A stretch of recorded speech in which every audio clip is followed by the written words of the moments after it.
Blue ticks, jackfruits, and human reactions. What? What are these three? How are you going to be talking about this? Of course, I'm going to be talking about this. With that, I would say, welcome to Copy and Conversation with me, your host, Meera.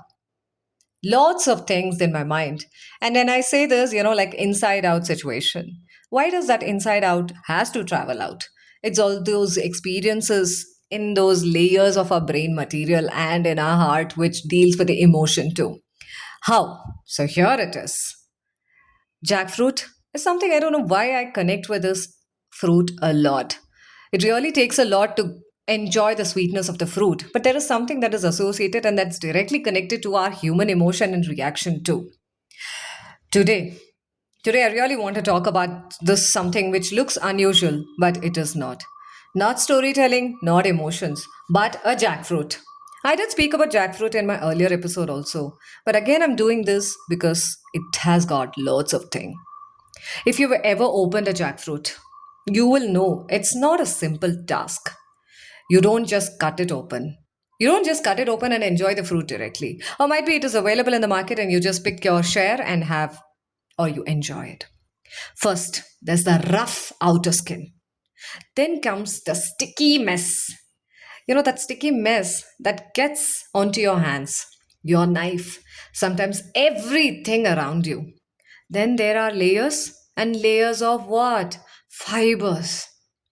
And only after navigating all of that, you reach the sweet fruit inside. Well, I've been thinking about reactions and emotions. I couldn't help but, notice how similar we are to a jackfruit. As you stay with me, I'm going to share this. When someone reacts strongly, what is that we usually see? The anger, frustration, irritation, silence, tears. That's the visible layer, I would call it as. I mean, that's what we all notice. Just like when we look at a jackfruit, we first see the outer skin.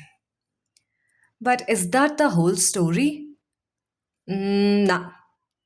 Often beneath a reaction, there are layers.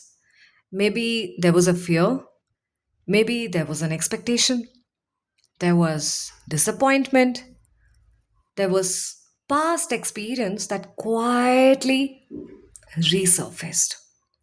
Maybe there was a story that person had been carrying for so many years, and yet we respond only through reaction, not to the layers beneath it. I think many of us do this with ourselves. Yeah, we deal with ourselves also, right?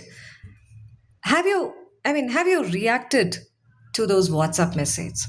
You see a blue tick around 10:22, 10:23, no reply, 10:24, I call it as brain dead. What? Your mind really starts telling, is that person upset with me? Why is she ignoring me? I must have done something wrong to him. Oh, the reaction is so visible that we cannot think anything beyond that mobile screen window, which has the WhatsApp open with a blue tick every now and then blinking at us. No, staring at us. The story behind it. The fascinating thing is that two people can experience the same situation and react completely different. Yes, but why? Because the stories they carry are different. One person sees feedback as an opportunity, as a stepping stone. Another sees feedback as a criticism. Why the hell are you sharing this feedback with me? I hate listening to feedback. I really cannot stand that person because very moment I stand next to that person goes on and on and on talking about what I did, what I did, what I didn't do. Ha! And one person sees silence as a space. Other person sees that as a rejection. The situation may be the same. The story changes everything. This is why I'm increasingly, yes, convinced that storytelling is not just about telling stories to others. It is always not about, once upon a time, it's not always about moral. It's about becoming aware of the stories we tell ourselves.